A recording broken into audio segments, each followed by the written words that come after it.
The sound of Leon's car pulling into the driveway made my heart sink into my stomach. It was 3 a.m. Again. I had been laying awake for hours, my mind racing with dread about where he had been so late. When he finally came through the door, I was already standing in the living room waiting for him. "Where the hell have you been?" I demanded, trying and failing to keep my voice from shaking with anger and fear. Leon jumped a little, clearly not expecting me to be up. "Geez, Marla, you scared me. I was just out with the guys from work, that's all." His eyes avoided mine as he spoke. "Don't lie to me," I shouted, the hurt and rage boiling over. "I called Dave's wife earlier and she said he's been home since 10 p.m. Leon's face flushed red. "So what? A man can't go out without getting the third degree? We agreed you would stop this. After the bank threatening to foreclose because of your gambling, you swore you were done." Tears of frustration stung my eyes. It had taken everything I had to get Leon to go to Gamblers Anonymous meetings and get his life back on track 6 months ago. But the late nights and suspicious behavior had started up again recently. I just slipped up a little. "But I'm handling it," Leon said weakly. "Is that what you call racking up over $20,000 in debt behind my back?" I pulled out the stack of delinquency notices and letters from debt collectors that I had been receiving for weeks and threw them at his feet. "These arrived from 4 different credit card companies today. Were you just going to keep lying and spend us into complete financial ruin?" Leon's mouth hung open, clearly not knowing what to say. The fear and shame were plain on his face. After an agonizing minute of silence, he finally muttered, "I'm so sorry, Marla. I really did try to stop, but I just got pulled back in. It's a sickness, you know." I put my hands up, rage and heartbreak mixing together in a toxic swirl of emotion. "Don't give me that bullshit excuse. This is about making choices that involve risking our home, our daughter's future." The thought of how Leon's selfish actions could upend our little Lucy's life was like a kick to my gut. She was just 5 years old, innocent and caring and trusting. How could he do this to her? "You need to leave," I stated firmly, barely recognizing my own cold voice. "Get out of this house tonight, and don't come back until you've gotten real help to stop this. I can't have Lucy around this anymore." Leon opened his mouth to protest, but seemed to think better of it, his shoulders slumped in defeat. After grabbing his car keys, he turned to go without another word, shutting the door quietly behind him. In the deafening silence that followed, I felt my legs give way beneath me. I crumpled to the floor, wrapping my arms around myself as the sobs came in great heaving waves. My heart shattered into a million pieces thinking about how badly I had misjudged the man I had loved and trusted, the father of my child. How could Leon have been so weak and selfish? He was risking absolutely everything, our little family, our future, just to chase that stupid gambling high over and over again. The broken promises and blatant lies cut deepest of all. As I sat on that floor, crying in the dark stillness of our home, I tried to prepare myself for the long, difficult road ahead. Leon had shattered my heart and betrayed my trust in the worst way. But I couldn't dwell on that hurt forever. I had to protect Lucy now, no matter what it took. A righteous defiance began to burn inside me, stealing my resolve. If Leon wasn't going to man up and be the husband and father we needed, then I would have to take the reins myself. I would do whatever was necessary to get us out of this mess he created and make sure my little girl was taken care of, no matter how hard it got. That was my solemn vow as I wiped away the tears and rose to my feet, ready to face the challenges head-on. The weeks after Leon left were an exhausting juggling act. I was holding down my job as an executive assistant at the Willow Grove Family Crisis Center while also dealing with the aftermath of Leon's gambling meltdown.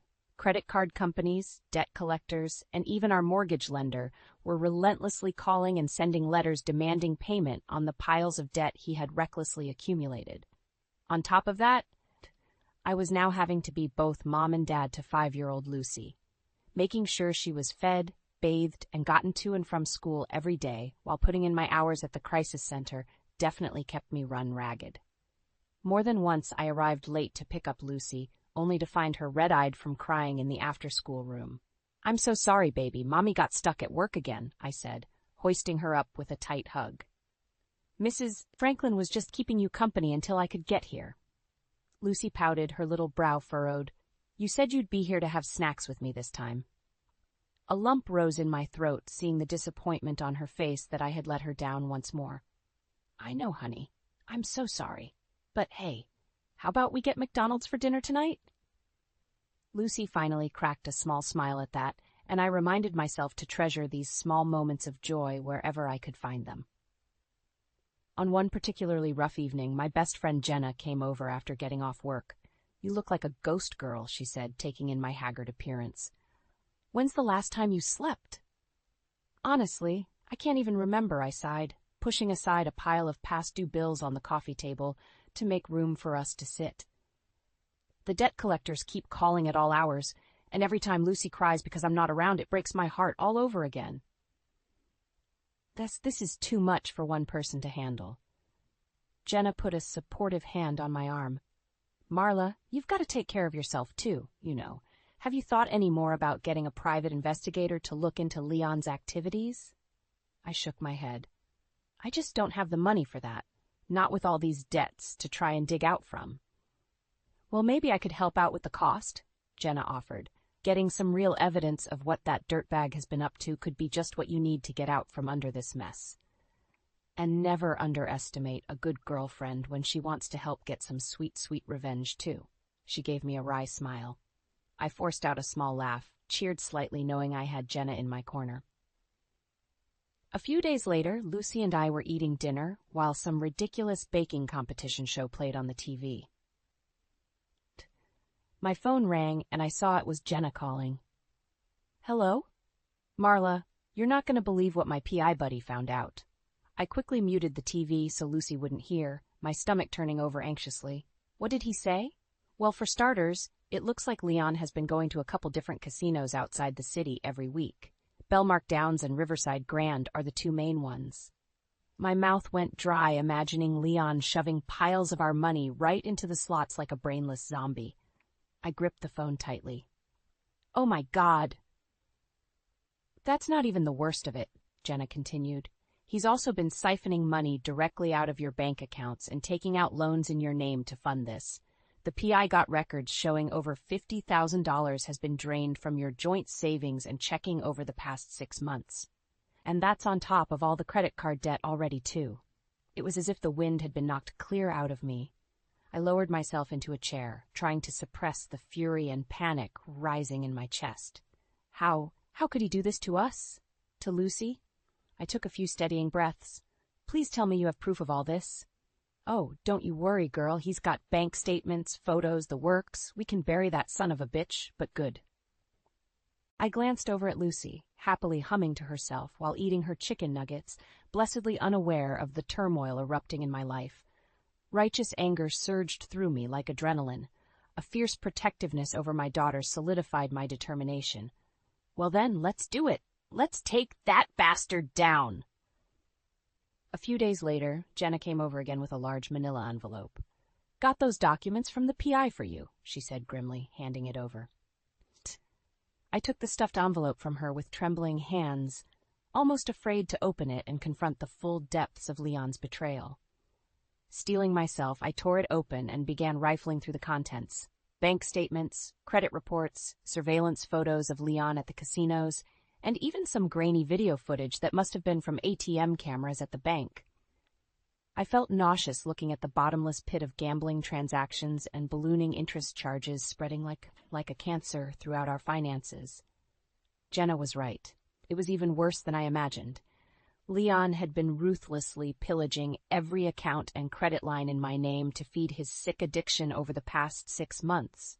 There's got to be over $80,000 in debt listed here, I said weakly, my legs feeling like jelly. Jenna slammed her hand down on the coffee table, startling me. That worthless sack of crap! He's been lying and stealing from you like a parasite this whole time. Just then, Lucy came wandering in from her bedroom wearing her Paw Patrol pajamas, rubbing her eyes sleepily. Hey, Munchkin, did we wake you up? Jenna asked in a gentler tone. Lucy shook her head and made her way over to me. What's wrong, Mommy? Why are you mad?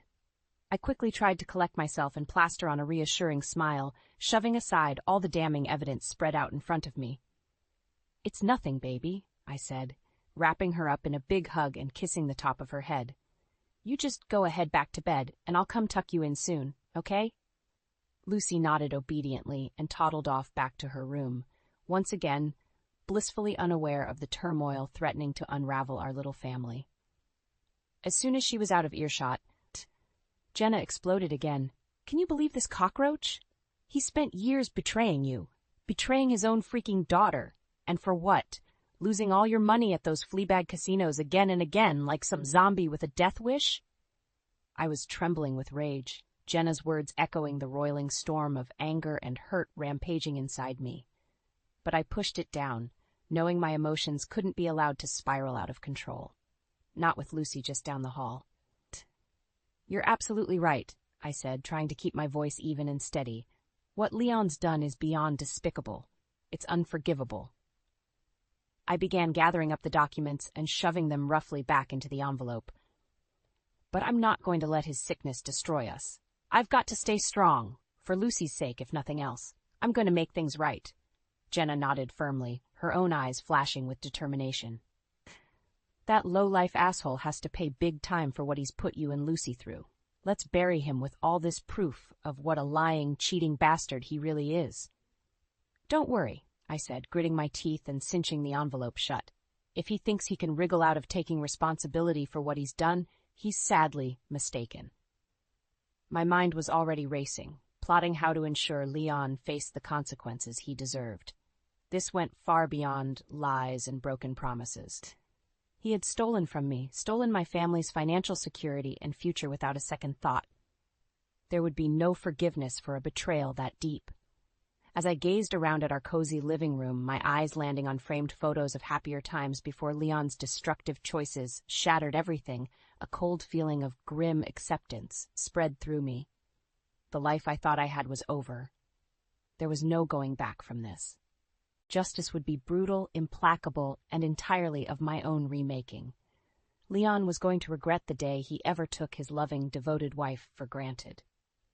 A few days later, I finally worked up the nerve to call Leon and tell him to come over to the house.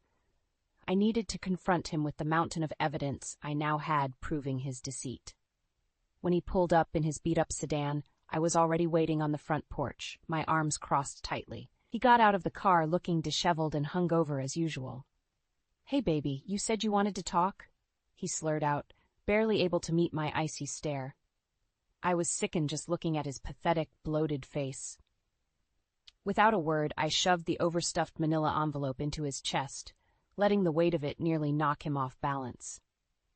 "What the hell is this?" he grunted, struggling to grip the heavy load of documents. "Take a good look," I said through gritted teeth. "It's rock-solid proof of what a lying, degenerate piece of garbage you've been." Leon's eyes went wide as he began rifling through the bank statements, credit reports, and photos of him hunched over casino machines like a mindless zombie. The color drained from his face. "Baby, I can explain." "Explain what, you miserable snake?" I shouted, years of anger and hurt bubbling over. "How you've been stealing from me, from our daughter's future, while lying to my face over and over again?" Leon recoiled from the force of my rage, shrinking back like a whipped dog. "I never meant to hurt you guys," he muttered weakly. "I just got in too deep with the debts and had to keep trying to win it back." "You selfish bastard!" I cut him off. "Lucy is 5 years old and has had to watch her own father fritter away everything providing for her. Have you lost your damn mind?"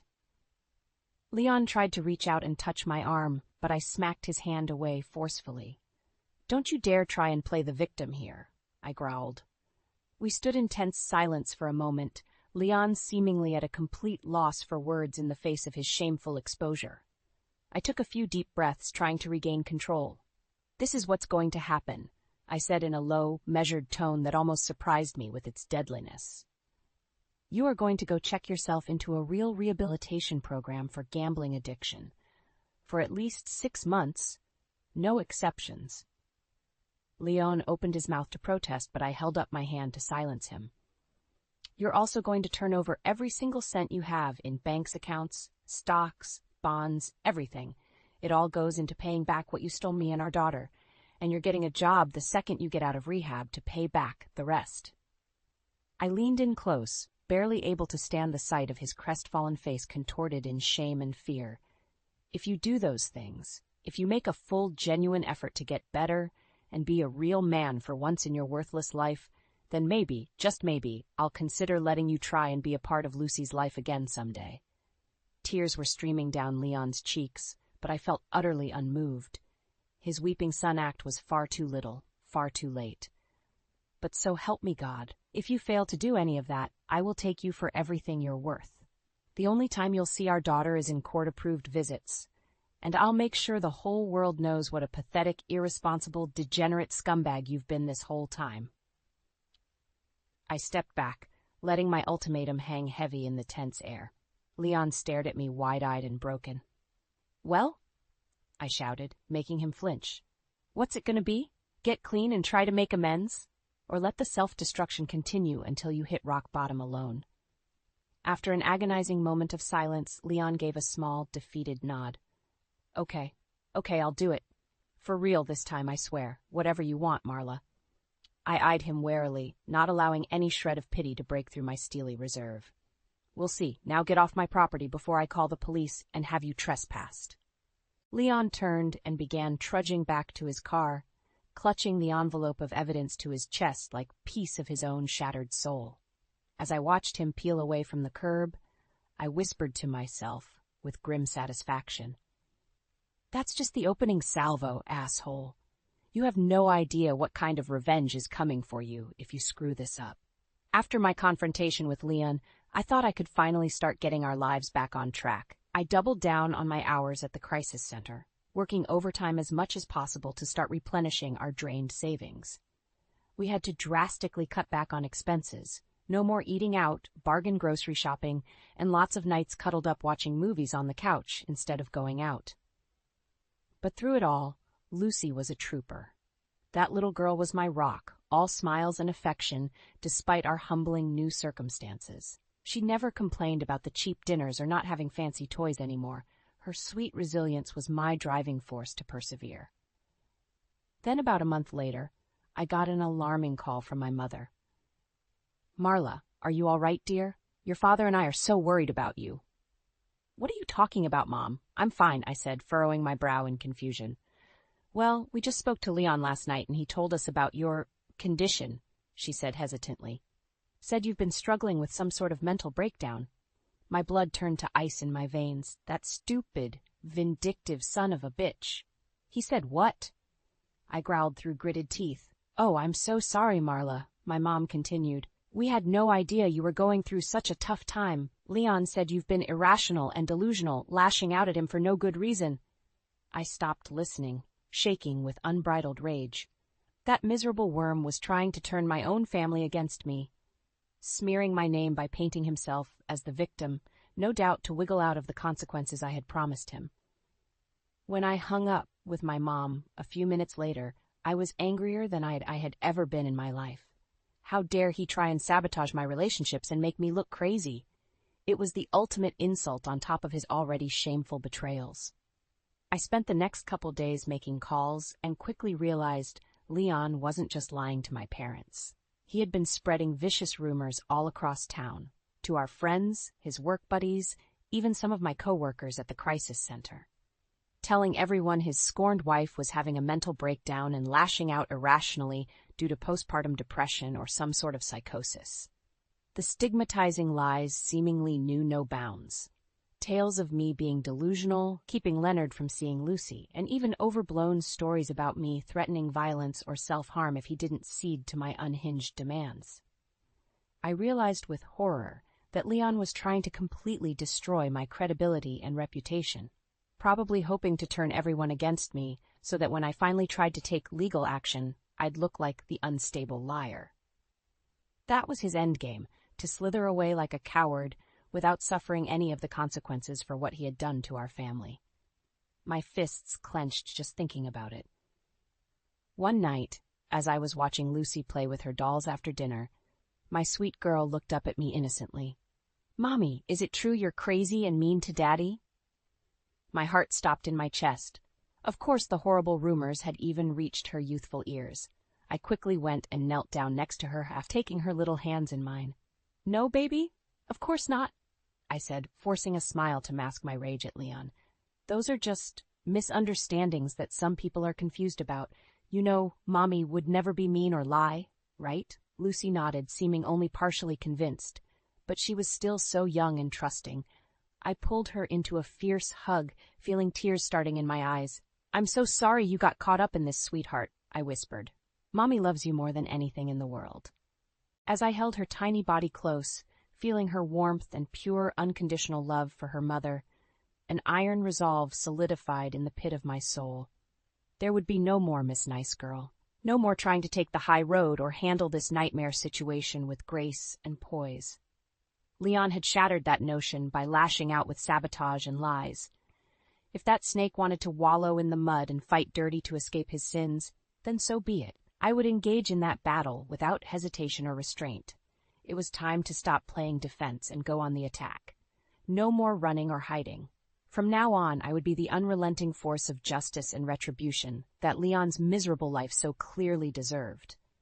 And if ruining him publicly was the only way to finally put this demon behind me and keep Lucy safe, then that was what I would do. Failure was no longer an option. By the time I was through with Leon, he would have no choice but face the consequences of every last sin he committed. No mercy. Only righteous karma from the woman he betrayed. Over the next few weeks, I went into overdrive, plotting my counterattack against Leon's smear campaign. With Jenna's help, we combed through all the evidence and paperwork from the private investigator, highlighting anything that could potentially discredit Leon and destroy what little credibility he had left. I spent hours on the phone, working my connections from the crisis center to see what kinds of legal actions and social pressures we could realistically bring to bear. It turned out the nonprofit world had a lot of experience dealing with degenerate gamblers who financially ruined their families. More than a few lawyers and social workers were willing to assist my case pro bono once they heard the harrowing details. Evidence of Leon's debts, thefts, paper trails of his habitual gambling. I meticulously organized it all into an airtight case to prove what a reprehensible liar and criminal he had become. There would be no more chances for him to play the victim here. With the help of a sharp-tongued mother from the crisis center, who went through a similar hell with her ex-husband, I even compiled damaging testimonies from some of Leon's former gambling buddies at the local underground rooms. According to them, he had a vicious temper when on a bad streak, making racist and sexist tirades while drunkenly lashing out at staff. We had it all on record. The amount of indisputable evidence I was able to assemble of Leon's countless sins was staggering. He had lied, cheated, stolen, berated every goddamn person in his life for the sake of his selfish addiction. I felt disgust just looking at the paper trail of his continual transgressions. Most damningly, I obtained ironclad financial records from the private eye, clearly showing how Leon had been steadily looting our joint accounts and asset funds for 6 months leading up to our confrontation. He had stolen nearly $100,000 from me and Lucy to gamble away without a second thought. When Jenna came over one evening and I showed her the fully assembled dossier, she let out a low whistle. "Ooh, boy, I'd hate to be Leon when you finally unleash this nuclear bomb of truth on him," she said, flipping through the pages of debt statements, home appraisal devaluations, and witness excerpts detailing Leon's degenerate exploits. "That's the point," I said with grim satisfaction. "Once I blow the lid off just how big of a lying bastard he's been, not a single person in this city will take his side. He'll be radioactive, finished in the eyes of everyone from his work pals to his asshole bookie buddies." I pulled out a notebook where I had been listing potential dates, public venues, and possible attendee lists for the ideal scenario to detonate this truth bomb. See? The Summer Cancer Fundraiser Gala is coming up in a few weeks. That's where I can really maximize the exposure. Half the damn town will be there, from community leaders all the way down to their church groups and out-of-town donors. Jenna raised her eyebrows. "You sure you want to go nuclear in such a huge public arena, though? I know you're gunning to completely annihilate Leon's reputation, but doing it like that could set off a huge firestorm of drama, too." I shrugged, nodding firmly. "That's precisely why it has to be such a big stage. I want the fallout to be so catastrophic for Leon that he has zero chance of spinning it or escaping the blowback. He'll be left out in the cold to face the consequences. No more weaseling or conning his way out of trouble. I rifled through the dossier again, burning with determination. He had his chance to come clean and try salvaging our family after everything he's done. But instead that miserable snake chose to go scorched earth with vicious lies and deceit to try and turn our own friends and family against his wife and child. I slammed my fist on the table, making Jenna jump a little. Well, now he's going to burn in the fire he started. I'm going to shatter his pathetic facade forever in front of God and everybody. Once I humiliate him with the truth on that grand stage, it'll be the nail in his coffin socially and destroy any ability to lie or manipulate ever again. Jenna nodded slowly, seeming to understand the gravity of my plan. The reckoning is going to be biblical, girlfriend. You've put in the work to bury that son of a bitch alive. Exactly, I said grimly. There will be no more hiding from karma's judgment for Leon. I'll make damn sure of that. A few weeks later, the big night of the Summer Cancer Fundraiser Gala arrived. Jenna and I spent hours making sure my appearance was perfectly put together, a classy black dress with modest heels, my makeup impeccably applied to convey strength and confidence. This was the moment I had been carefully preparing for. All the rage, hurt, and determination would finally coalesce into righteous retribution for Leon's unforgivable sins. You look like one hot mama ready to burn it all down, Jenna said approvingly as we went over my materials one last time. I clutched the thick dossier of evidence to my chest, practically able to feel the force of karma contained within. Don't worry, this will be a night that Dirtbag never forgets. When we arrived at the fancy country club hosting the gala, the parking lot was unsurprisingly jam-packed with high-end luxury cars and limousines. All the social elite had turned out in full force. My mouth tightened into a grim line, realizing Leon was likely already inside, drinking away our money while hobnobbing with fellow scumbags and philanderers. But those willfully ignorant days of keeping up appearances were about to be obliterated. Tonight, I would pull back the curtain for everyone to see just what a venomous snake they had allowed into their midst. Inside, the lavish ballroom was indeed sprawling with wealth and local clout. Bucolic oil paintings adorning the vaulted ceilings, ornate gold trim accenting every corner, towering floral centerpieces amidst white-clothed dining tables. Leon, smarmy as ever in his discount suit, was circulating near the bar area, already clutching a glass of scotch. I sneered in disgust as I watched him shrink away like a kicked dog any time a friend or acquaintance pulled him aside for conversation, no doubt afraid they had also heard the ugly rumors. When he spotted me enter the ballroom, his face visibly paled and he quickly tried to look away, pretending not to have seen me.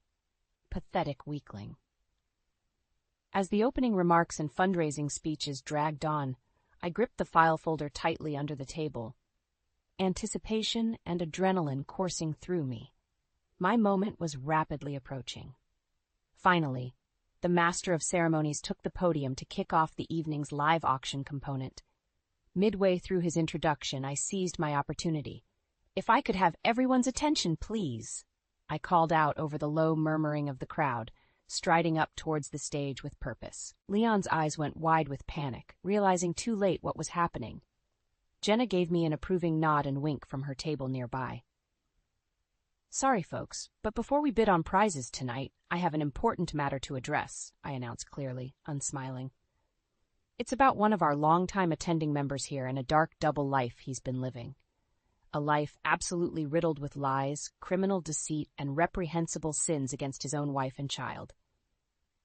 The room immediately erupted into hushed murmurs and awkward shifting in seats. Leon shrank back in his chair, face reddening. "I'm talking about you, Leon Mitchell," I proclaimed, leveling my gaze directly at him like a laser. "Everything you've done to betray our family and everyone else who ever cared about you is finally going to be exposed for all to see." Heart-pounding, I held up the overstuffed manila file for all to see. "In my hands I hold every shred of ironclad proof documenting your degenerate gambling addiction, the trail of debt and financial ruin you've caused our household, and the myriad ways you've lied, cheated, and discredited me in an effort to escape the rightful consequences." I took a breath, then began reading excerpts from the dispassionate factual reports in a clear, unapologetic tone.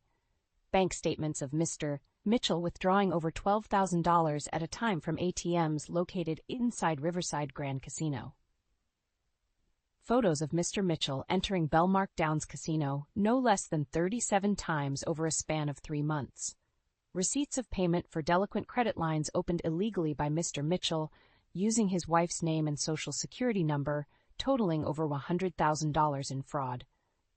Leon had his head in his hands, hunched over amid a chorus of shocked gasps and mutterings permeating the ballroom. By now, every eye was locked on the unbelievable spectacle unfolding before them. I summoned the full force of rage and disgust welling inside me.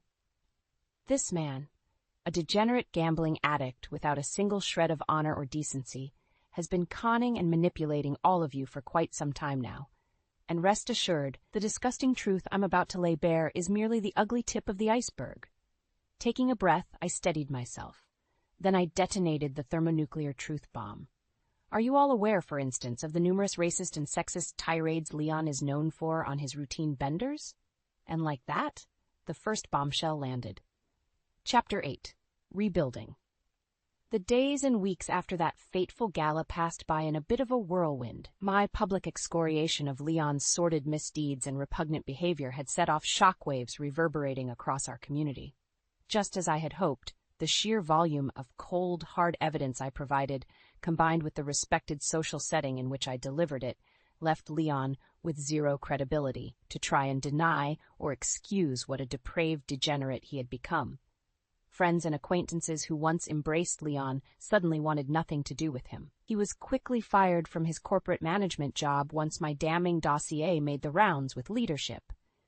Even some of his seedy gambling cohorts at the underground rooms wanted to distance themselves from the PR nightmare he had become. Watching Leon's life and reputation crumble in real time was immensely satisfying, a warranted obliteration after his myriad betrayals of trust.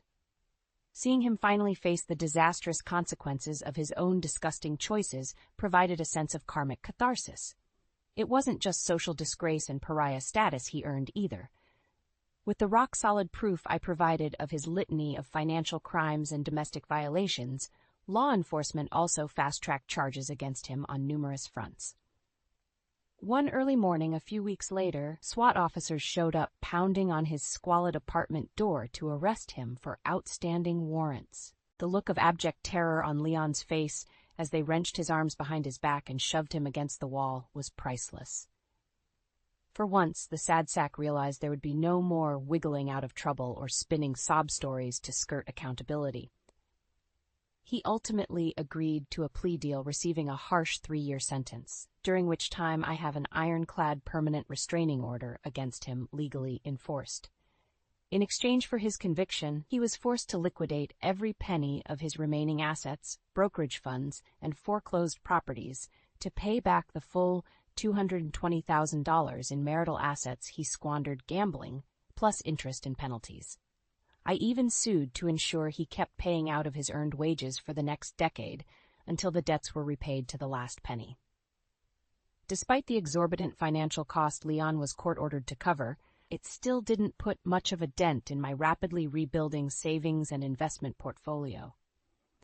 Thanks to a surprisingly lucrative wrongful life lawsuit settlement my attorney managed to secure from one of the scuzzy casino operators Leon frequented most often, I once again had a healthy nest egg firmly in place for Lucy's future college plans and more.